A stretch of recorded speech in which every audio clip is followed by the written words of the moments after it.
जोरदार तालियां भी।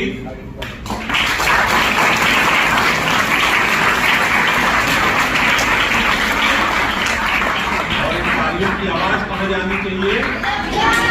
नहीं, लंका नहीं, वहां तो राम हो आए। अब कहां जानी है? नहीं, अयोध्या भी नहीं।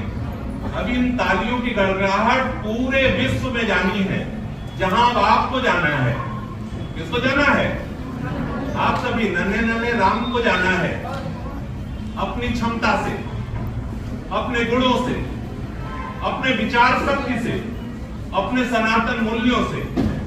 और इन तालियों की गड़गड़ाहट सबसे पहले हिंदुस्तान के हर घर में एक दिया जलाने की प्रवृत्ति, एक संपन्नता की प्रवृत्ति, अभावग्रस्तता को मिटाने की प्रवृत्ति के भाव के साथ जानी चाहिए, जिससे इस हिंदुस्तान में जितने बच्चे हैं सब के सब दीपोत्सव मना सकें, सबके परिवारों में खुशियां आ सकें। तो ये ताली इतनी तेज बजनी चाहिए जो इस भाव को पुष्ट करे, इन फीलिंग को पुष्ट करे।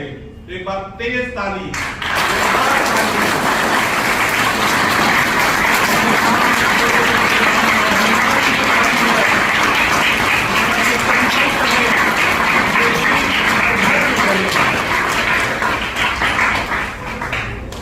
गोपालदास नीरज ने दो पंक्तियां लिखी, जलाओ दिए पर रहे ध्यान इतना, अंधेरा धरा पर कहीं रह न जाए। तो ये भाव स्टार हाइब्रिड से भी आज उद्गीत के रूप में निकलने चाहिए। हम सभी दीपोत्सव के कार्यक्रम को मनाने के लिए आज यहाँ इस परिसर में उपस्थित हैं। सबसे पहले विद्यालय की प्रधानाचार्य मिसल मैम, हम सबके अत्यंत प्रिय Vinay ji, manager Jitendra ji, coordinator Sania ma'am, Nitin ma'am, अन्य टीचर्स, सबको दीपावली की ढेर सारी शुभकामनाएं। अभी रंगोली देखी, अत्यंत हर्ष का अनुभव हुआ। इतना बेहतरीन, इतना सुंदर, इतनी अच्छी कल्पना आप सबके अंदर मन को रोमांचित करती है।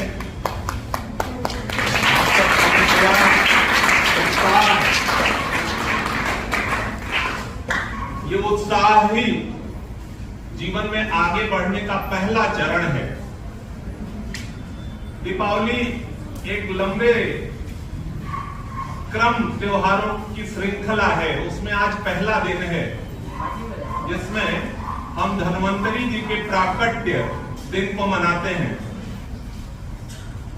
और ये प्रक्रिया शुरू होती है, अगर आप इसके ऐतिहासिक पृष्ठभूमि को देखें तो ये प्रक्रिया शुरू होती है समुद्र मंथन की प्रक्रिया से।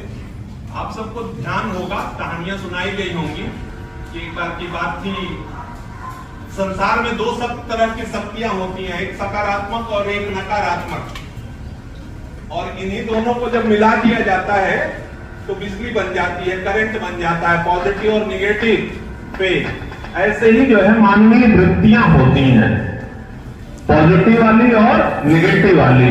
और अगर कहीं ये दोनों मिल जाएं किसी उद्देश्य के लिए,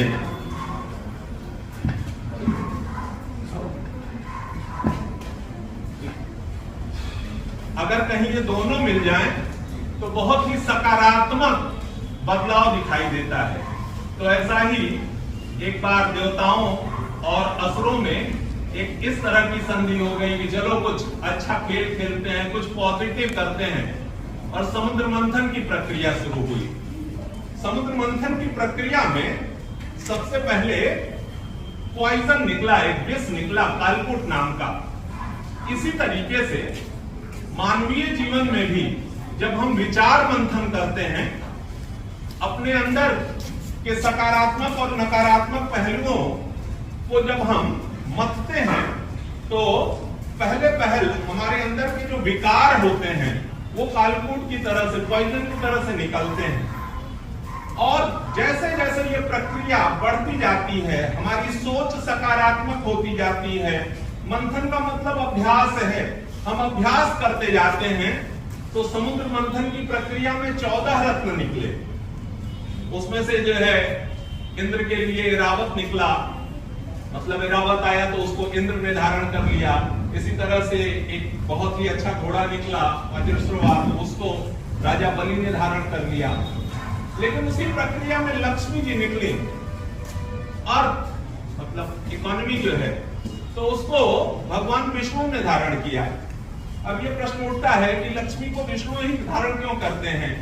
तो विष्णु का मतलब होता है तो जय कर सके, जिसमें जीतने का सामर्थ्य हो, उसी के पास अर्थ रहता है, वही संपन्नशाली हो सकता है। तो हम सबके अंदर कौन सा पावर आना चाहिए? बोलो, जीतने की शक्ति, ठीक है ना? इतना विल पावर हो कि हमारे सामने जो भी कुछ हो उसको हम जय करने की क्षमता रखें। और जब हम ऐसा करेंगे तो हमारे पास प्रॉस्पेरिटी आएगी। संपन्नता जो है ये समाज के लिए बहुत जरूरी है। तो ये तो एक ऐतिहासिक पृष्ठभूमि हुई।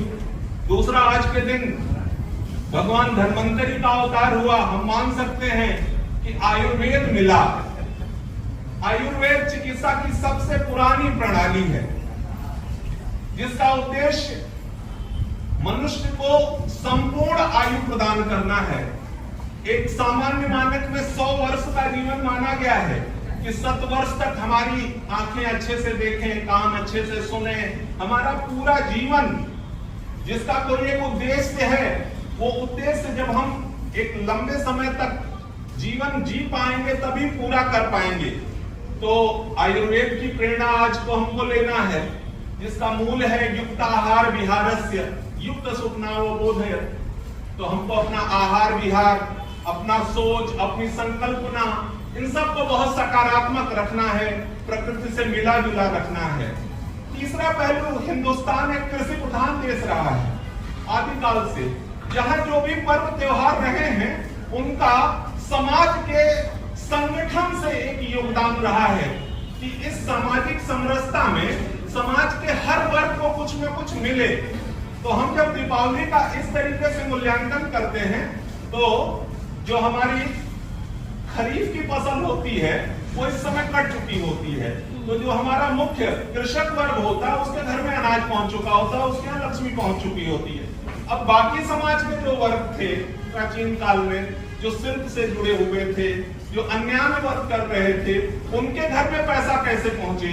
तो त्योहारों की ये परंपरा है, जिसमें हमको अनिवार्य कर दिया जाता है एक सकारात्मक भाव से।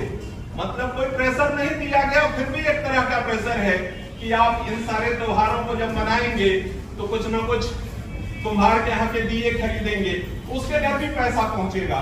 तो इकोनॉमी ट्रांसफर होगी, समाज में संपन्नता आएगी, और जब संपन्नता आएगी तभी सुख मिलेगा। एक प्रारंभिक कोड जो बार बार दोहराया जाता है, विद्या ददाति विनयम विनयाद्याति पात्रताम पात्रत्वा धनम आपनोति। तो धन जो है वो तीसरे नंबर तक है। आप जो एजुकेशन सिस्टम में शिक्षा ले रहे हो, इससे आपके अंदर विनय आना चाहिए, मॉडेस्टी आनी चाहिए। जो ही मॉडेस्टी आएगी, आपके अंदर सीखने की प्रक्रिया आ जाएगी। जब आप सीखोगे तो पात्रता आएगी ही आएगी, और जब आपके अंदर पात्रता आ जाएगी तो आप विष्णु बने, आप जय करोगे समाज को, और धन आने के बाद सुख मिलेगा ही मिलेगा। तो हमको आज के इस दिन इन सारी बातों को एक साथ आत्मसात करना है, सोचना है, और भाव में क्या बनना है? विष्णु बनना है।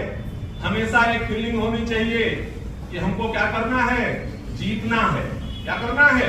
जीतना है। ठीक है ना? हर जगह विजेता जो है वो केवल वही होता है जिसके अंदर फीलिंग होती है, विश्वास होता है कि मैं ऐसा कर सकता हूं। तो आप सबके अंदर कोई ना कोई एक सपना होना चाहिए, और उस सपने को पूरा करने के लिए पूरा विश्वास होना चाहिए। मुझे पूरा विश्वास है कि यहाँ शिक्षकों का जो मंडल आपको मिला हुआ है, वो आपके अंदर निरंतर ऐसा विश्वास जो है जागृत करेगा। हमने श्री राम का उद्घोष किया। सबसे बड़ी बात जो भगवान राम की मुझे प्रेरित करती है, लंका जीतने के बाद लोगों ने कहा, सजेशन दिया कि ये तो बड़ी अच्छी नगरी है, सोने की है, क्यों ना यहीं बस जाया जाए। तो भगवान राम ने कहा, जननी जन्म भूमिश्च स्वर्गा तदपि गरीयसी। संसार में दो चीज का कोई तोड़ नहीं है, एक मातृशक्ति का, माता के स्नेह का, और दूसरा जिस मिट्टी में हम जन्म पाए हुए हैं। तो हमारे अंदर भी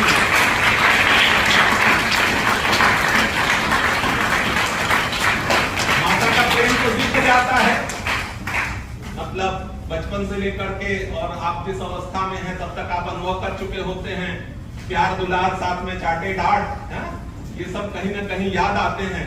तो ऐसा शायद ही कोई बालक बच्चा मिले हमको जो ये कह सके कि माता से स्नेह नहीं है, लेकिन मातृभूमि से स्नेह इसको उपजाना पड़ता है। जैसे जैसे आप समाज के प्रति संवेदनशील होते हैं, आपको मिट्टी की महक पता चलती है। विवेकानंद लौट के आए जब समुद्र से उतरने के बाद, पहली बार जो ही पहला चरण पड़ा, उस जमीन पे नतमस्तक हो गए, लौटने से लगे। लोगों ने पूछा, अरे ये क्या कर रहे हो? कहा, अपनी मातृभूमि से बहुत दूर था, मातृभूमि से लिपटा तो लगा कि माता से लिपट गया हूं। ऐसी ही